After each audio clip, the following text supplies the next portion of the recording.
오늘 주 앞에 나온 여러분의 삶 속에 하나님의 위로와 사랑이 가득하시기를 주님의 이름으로 축복합니다. 우리는 위로와 사랑이 절실히 필요한 시대에 살아가고 있습니다. 남북 간의 전쟁이 있은 지 이제 70년이 되어가면서 여전히 전쟁을 경험한 세대가 함께 공존하고 있을 만큼 우리나라는 여전히 분단의 아픔이 남아 있습니다. 6월은 우리 호국 보훈의 달이라고 하지 않습니까? 우리는 나라를 사랑하며 애국하며 나라의 위정자들이 하나님을 두려워하는 가운데 하나님의 지혜 아래 나라와 국민을 위해 섬길 수 있는 일꾼이 될 수 있도록 우리가 기도해야겠습니다. 어느 신문의 기사를 보니까 이미 이 코로나 바이러스의 재유행이 시작되었다라고 진단하시는 분들도 있습니다. 이러한 것으로부터 받는 불안과 염려는요, 인생의 참된 목적을 모르고 하나님을 알지 못하는 가운데 겪는 그런 인생의 방황만큼이나 우리를 걱정과 근심으로 그렇게 살아가게 합니다. 인생의 방황은 그 좋으신 하나님을 만남으로 해결되어지고 또 신앙의 방황은 좋은 교회를 만나면 해결됩니다. 라는 그런 이야기가 있는데 저와 여러분은 참 좋으신 하나님을 만나서 영혼의 구원함을 받았고 또 우리 교회가 좋은 교회가 되어서 위로와 용기를 얻고 이 위기를 잘 이겨내시기를 주님의 이름으로 축복합니다. 사실 교회가 세상을 향하여 위로하며 축복해 줄 수 있는 위치가 되면 좋겠지만 요즘 교회가 행하는 그런 보이지 않게 행하는 수많은 구제와 또 봉사는 잘 알려지지 않은 채 마치 그냥 교회가 이 코로나19의 감염의 원인이요 그런 경로인 것처럼 사회 속에서 따가운 시선을 받는 것이 매우 안타깝습니다. 지난주 어떤 분과 대화하는데 교회가 불안하다 또 걱정된다 하시는데 이 교회가 이런 걱정의 소리를 듣는 그런 위치에 있다라는 것이 참 마음이 아픕니다. 여러분, 그렇다고 해서 세상이 우리를 따가운 시선으로 우리를 비판하고 적대하더라도 여러분, 우리도 같은 방식으로 동일하게 적대하거나 비난하거나 또한 정죄하면 안 되겠습니다. 이솝 우화 중에 해와 바람이라는 동화가 있습니다. 해님과 바람이 누가 힘이 센지를 자기 힘이 세다라고 자랑하면서 내기를 합니다. 누가 힘이 센지 저기 지나가는 나그네의 외투를 벗기는 사람이 이기는 것으로 하자. 그렇게 하는데 이 바람은 어떻게 했습니까? 강한 바람을 일으켜서 이 강제로 그 사람의 외투를 벗기로 했으나 그러나 이 바람이 불수록 나그네는 옷을 더 꽉 이렇게 붙잡았습니다. 그러나 태양은 뜨거운 햇빛을 내리쬐므로 나그네가 더워서 스스로 옷을 벗게 되었다라는 그런 내용입니다. 사랑하는 여러분, 세상을 변화시키고 사람을 변화시킬 수 있는 것은 어떤 강한 힘으로 제압하거나 세상의 옳고 그름을 판단하면서 정죄하거나 훈계하는 것으로는 한계가 있습니다. 오히려 힘으로 하려는 태도는요, 상대방의 마음의 문을 닫게 해버릴 염려가 있고 그래서 잠시나마 변화를 이끌어내는 듯하나 결국에는 다시 마음을 닫게 되어지는 결과를 얻게 되어집니다. 하나님도 사랑하시는 자에게야 징계하시고 또 받아들일 수 있는 아들에게야 채찍질하신다라고 말씀하십니다. 그래서 이솝 우화는 이렇게 결론을 지으면 좋을 것 같습니다. 이게 태양의 뜨거운 햇볕으로 이 사람이 스스로 옷을 벗을 때 이 나그네가 스스로 더워지는 그때에 시원한 바람 원하지 않겠습니까? 그때 바람이 불면 이 사람에게 굉장히 유익이 될 것입니다. 여러분, 우리는 굉장히 엄격한 유교의 문화와 권위적인 가부장 제도 속에서 아버지로부터 또 어른들로부터 이렇게 혼이 나고 꾸중 듣는 것에 매우 익숙하게 자라왔습니다. 여러분, 이런 것은요, 교회의 강단과 교회의 교육에도 깊숙이 영향을 주었습니다. 우리가 예전에 듣던 부흥회를 이렇게 기억해 보면 목사님들이 막 소리를 지르고 혼내는 모습들, 이런 것이 많았어요. 저도 전도사 시절에는 매우 엄격하게 질책하면서 교육을 하기도 했습니다. 물론 우리가 성경에 보면 적절한 훈육은 자녀의 양육에 있어서 필요하나 저는 그동안 우리가 사랑과 온유를 행하는 모습이 부족했다라는 것을 말씀드리고 있습니다. 저도 사역의 경험이 늘고 유학과 이민교회를 섬기면서 이 엄격한 교육이나 훈계가 사람을 변화시키는 전부가 아니라 오히려 시간이 걸리더라도 사람의 변화나 교회의 일은요, 햇볕을 내리쬐듯이 기도와 사랑으로 또 용서하고 또 대화할 때 믿음 안에서 좋은 쪽으로 변화가 되는 것을 그렇게 경험해 왔습니다. 특별히 이 현대는요, 교육 수준이 높습니다. 또 개인주의의 발달과 한 자녀를 키우는 가정이 많아지고 거기다 끊임없이 발생하는 사건과 사고로 인해서 이 불안과 염려가 많은 시대이기 때문에 결코 소리내어서 훈계하거나 화내는 방법보다는 사람들은 위로와 사랑을 그런 요구하는 그런 시대가 되었습니다. 주의 일도 마찬가지입니다. 우리가 주의 일을 함에 있어서 같이 일하며 기회를 주면서 참아주기도 하고 실수해도 괜찮아 해줄 수 있는 그런 위로와 평안을 줄 수 있는 그런 교회를 찾는 시대가 되었습니다. 그럼 오늘 본문에 하나님이 이렇게 말씀합니다. 1절에 너희의 하나님이 이르시되 너희는 위로하라 내 백성을 위로하라.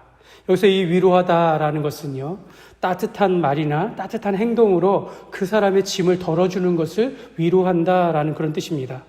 그리스도의 마음으로 사랑과 온유로 대하는 것이 위로하는 것입니다.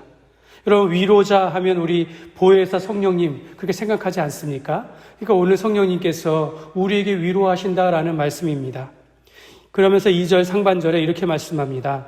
너희는 예루살렘의 마음에 닿도록 말하며 그것에게 외치라. 예루살렘에 닿도록, 마음에 닿도록 말하며 speak tenderly, 그러면서 proclaim 이렇게 얘기하는 거예요. 그러니까 부드럽게 이야기하되 그러나 선포하라 라는 말씀입니다. 너는 예루살렘에 부드럽게 말하며 그러면서도 하나님의 말씀에 대하여는 선포하라 라고 말씀합니다.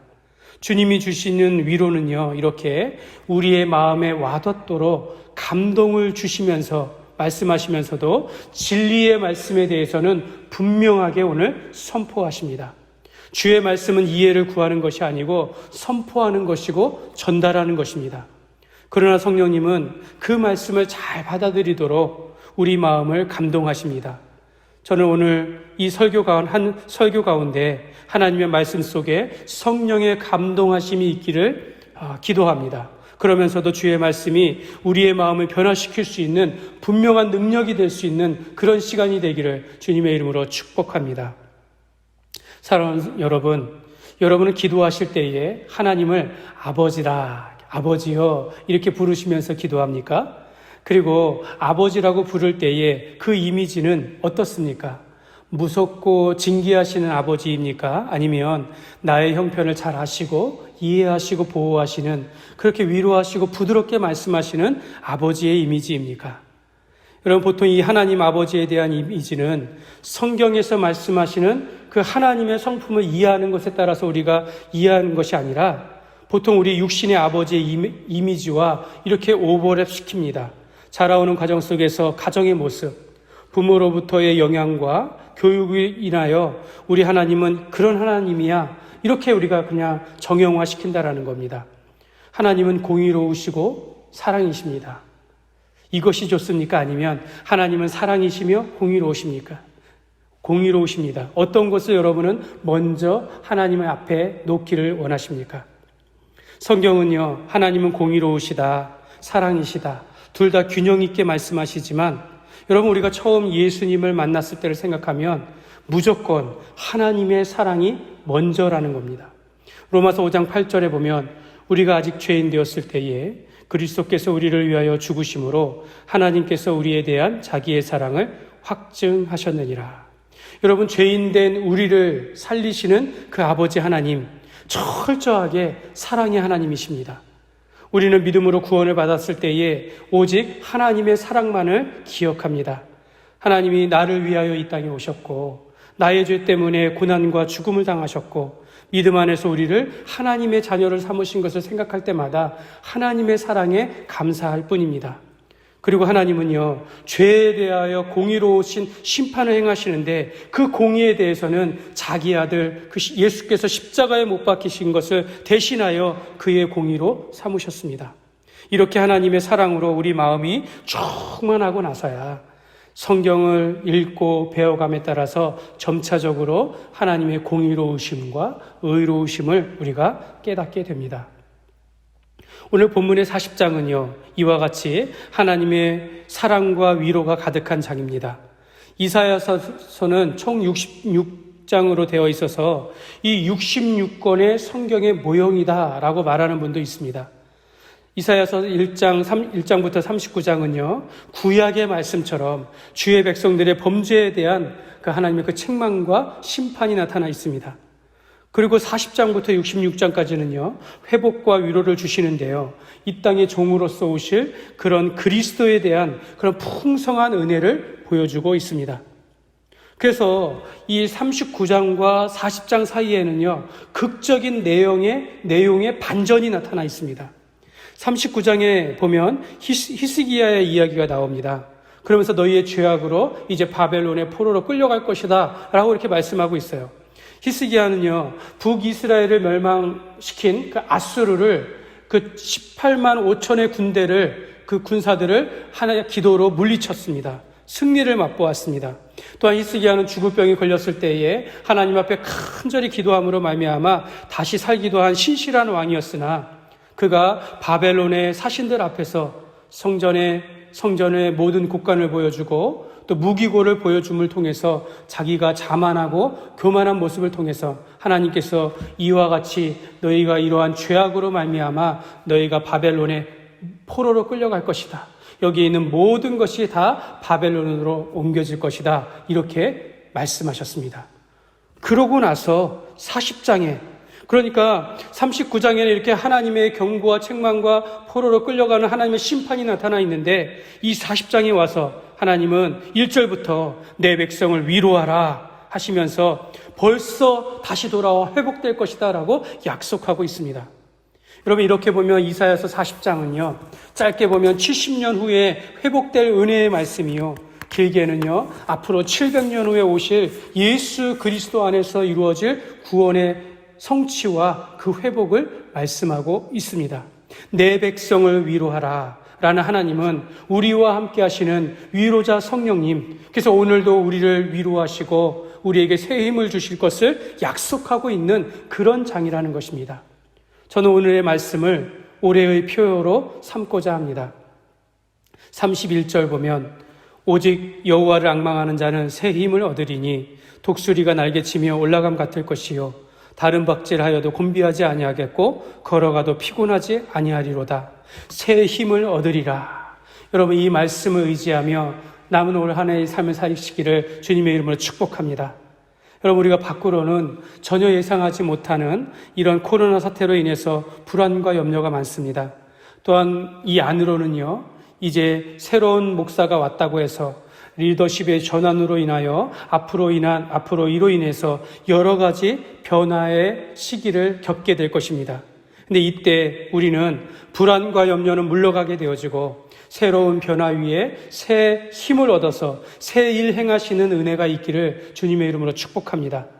하나님 아버지께서 저와 여러분들을 오늘 이 시간에 부드러운 음성으로 우리에게 위로하시고 진리의 말씀으로 우리에게 선포할 때에 우리가 참 위로를 받고 새 힘을 얻기를 주님의 이름으로 소망합니다.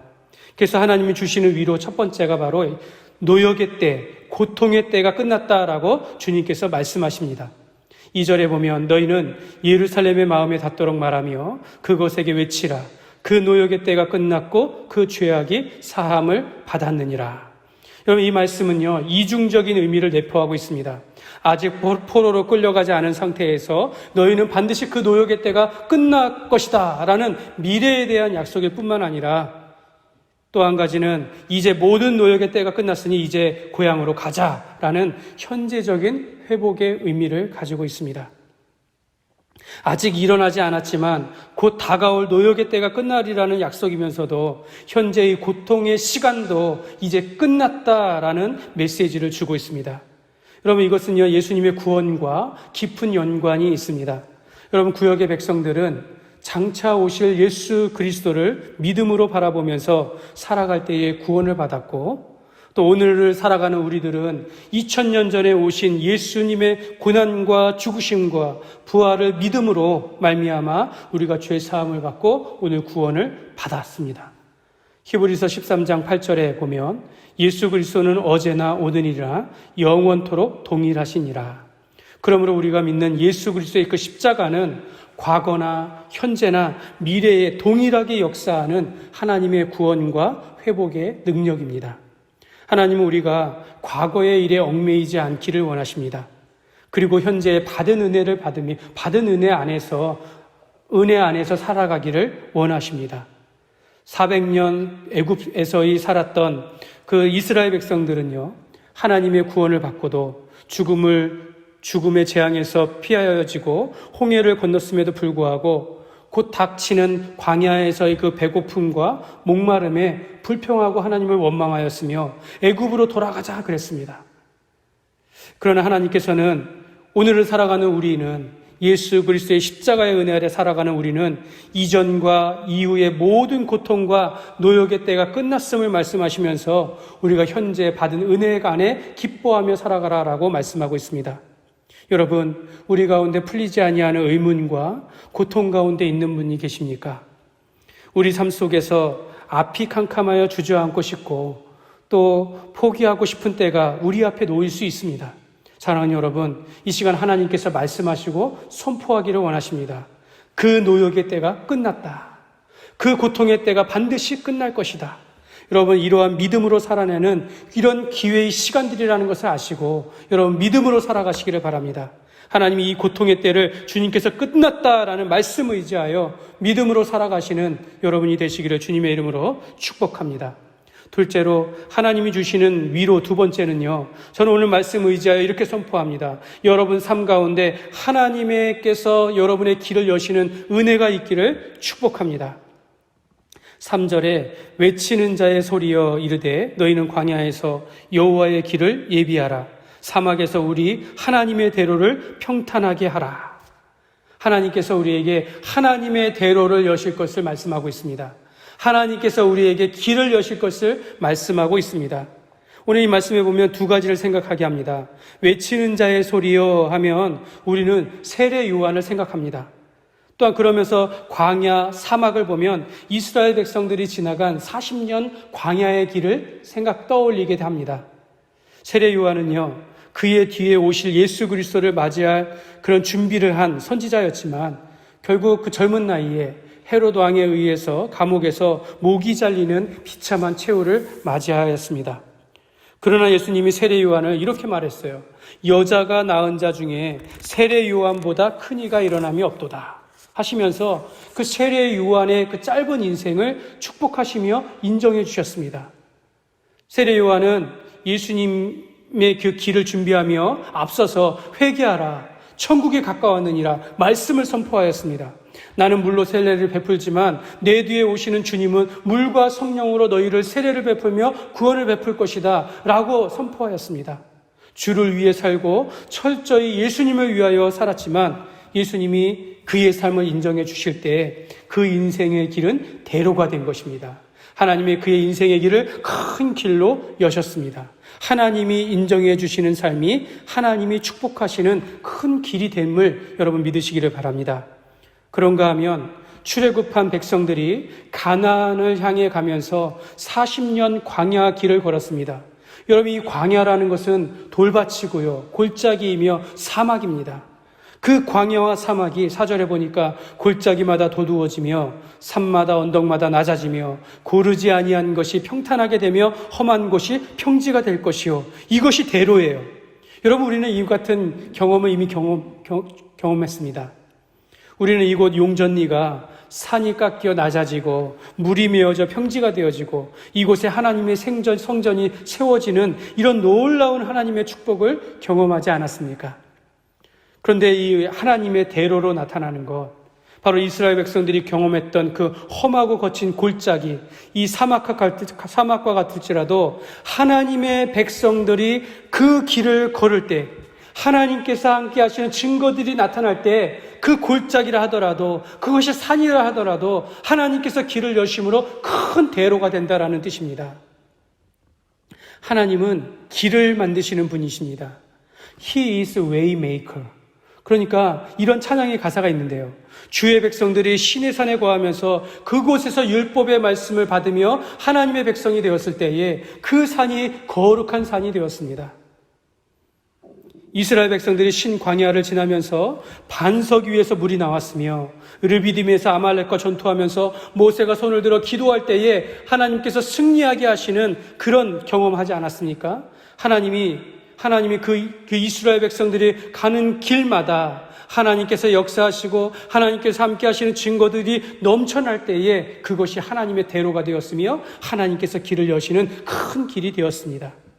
하나님이 우리의 인생의 길을 크게 하시는 것은요, 그가 행하신 일로 가득할 때 보이는 것입니다. 하나님이 인정해 주시는 삶, 하나님의 영광이 나타나는 삶이 하나님의 대로의 축복입니다. 5절에 여호와의 영광이 나타나고 모든 육체가 그것을 보리라. 하나님의 영광이 드러나는 삶이 축복입니다. 하나님이 우리의 그 길을 여시기를 주님의 이름으로 축복합니다. 여러분, 오늘부터 우리 교회 주일학교 각 부서 예배 사역이 재개합니다. 이 어려운 때에 3개월 만에 시작하여지는 우리 주일학교 교육들, 이 어려운 때에 수고하고 가르치는 교사의 헌신들을 통해서 우리 교회의 다음 세대가 세워진다면 그것이 우리 교회에 임한 하나님의 대로인 줄 믿습니다. 모든 사람이 보면서 저분은 참 우리 교회의 보배야. 저분의 수고와 헌신으로 우리 교회가 큰 영광이 나타냈어. 그러한 인생이 하나님의 길을 만든 하나님의 대로의 축복입니다. 하나님께서 저와 여러분의 길을 만드시기를, 하나님의 대로가 임하기를 주님의 이름으로 축복합니다. 셋째는 영원한 하나님이 우리와 함께 하시리라 약속하십니다. 9절 하반절에 보면 너희의 하나님을 보라 하라, 이렇게 말씀하고 있어요. 너희의 하나님을 보라. 이 뜻이 무엇이냐면요, 이겁니다. 여기에 나의 하나님이 계십니다. 여기에 계신 하나님을 보십시오, 이런 뜻이에요. 여러분, 이런 고백을 하면 얼마나 좋습니까? 하나님이 여기에 우리와 함께 하십니다. 하나님이 여기에 있어서 좋습니다. 여러분, 이런 고백이 있으면 얼마나 좋겠습니까? 내 삶 속에, 내 가정과 내 직장 속에 함께 하시는 그 하나님을 경험하면 여러분, 이보다 복된 인생이 없는 거예요. 여러분, 하나님이 함께 하시다라고 고백할 수 있는 두 가지 경우를 오늘 말씀하고 있습니다. 첫째는요, 하나님의 말씀과 함께 할 때 하나님이 함께 하십니다. 8절에 푸른 마르고 꽃은 시드나 우리 하나님의 말씀은 영원히 서리라 하라. 여러분, 사람의 인생은요, 그냥 들에 피는 꽃과 같이, 들풀과 같이 피었다 지는 인생이 우리 인생입니다. 그렇게 허무한 인생이라 하더라도요, 하나님의 말씀이 있으면 달라지는 겁니다. 우리 어린아이라 하더라도요, 하나님의 말씀을 읽고 자라고 배우면요, 그 아이는 어리지만 소망이 있습니다. 왜요? 하나님께서 함께 하시기 때문에 그렇습니다. 여러분, 우리가 나이가 들었다 하더라도 하나님의 말씀을 듣고 예배를 사모하면 그분은 여전히 살아가야 이유가 있는 것이고 생명력이 있는 것입니다. 여러분, 우리가 습관적으로 예배를 드리는 것이 아니라 하나님의 말씀이 갈급해서 사모하는 마음으로 우리가 예배 안에 말씀을 사모하신다면 오늘 하나님이 우리와 함께 하십니다. 그 말씀이 그 사람을 붙들 것이고 그 말씀이 그 사람을 살리게 되는 겁니다. 두 번째로 하나님의 말씀을 증거할 때, 그분의 말씀을 증거할 때 하나님이 우리와 함께 하십니다.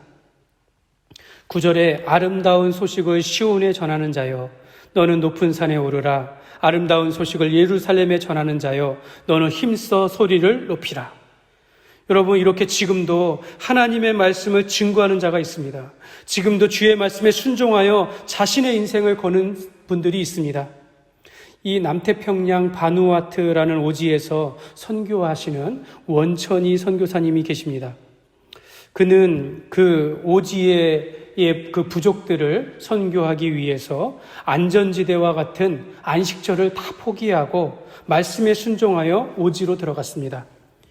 그분이 이렇게 삶을 보니까 한 부족을 만나는데 수개월이 걸리고 한 사람에게 복음을 전하기까지 수년의 시간이 걸리지만 오랜 시간 선교하는 가운데 순전하게 예수 그리스도의 복음을 전할 때에 결국 한 사람이 변하여 그 부족의 사역자가 세워지고 그 부족 가운데 아름다운 교회가 세워지는 것을 고백하고 간증하는 것을 들었습니다.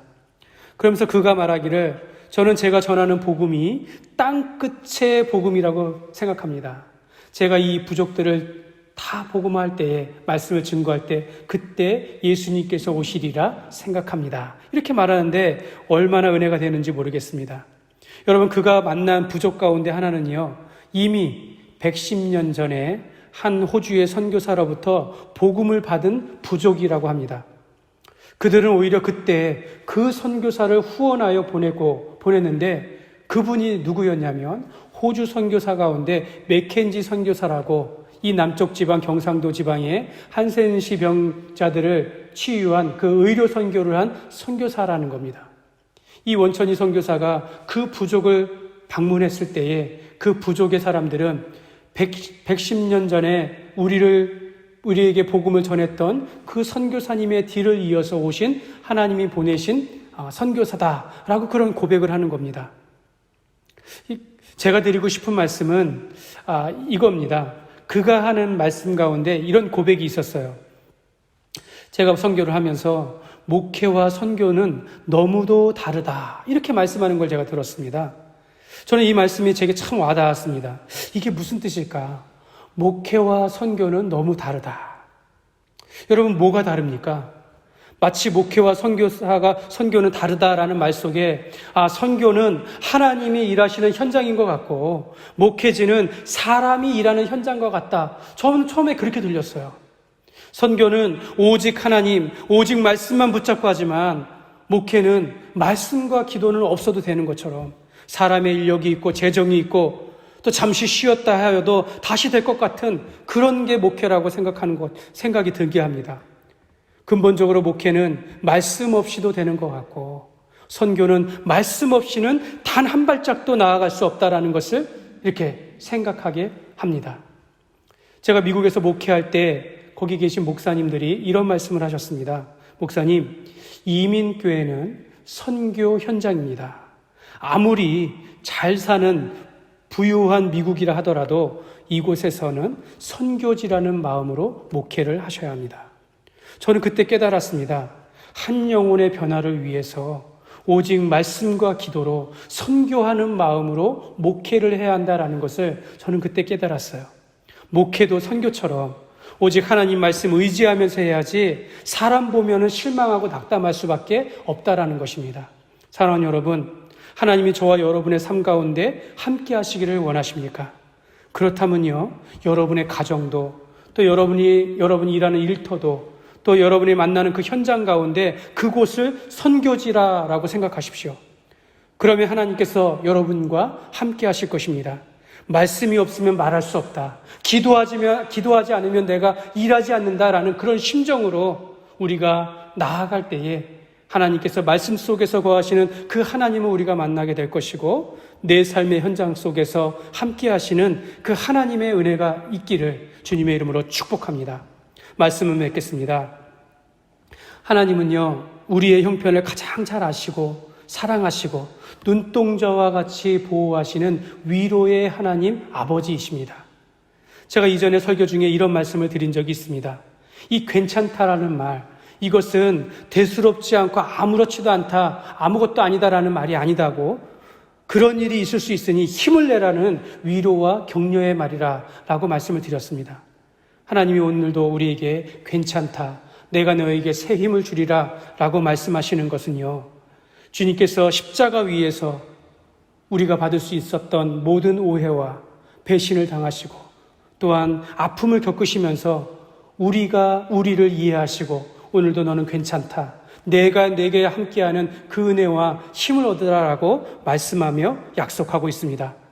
우리가 십자가의 보혈로 이제 모든 노역의 때가 끝났고 하나님이 우리를 위하여 길을 만드실 것을 믿음으로 바라보면서 말씀 가운데 하나님을 만나는 은혜와 축복이 가득하시기를 축복합니다. 여러분, 우리의 현장이 곧 선교지다라는 마음으로 살아가면서 주님으로부터 받은 위로를 세상으로 흘려보낼 수 있을 만큼 새의 힘을 얻고 승리하시기를 주님의 이름으로 축원합니다.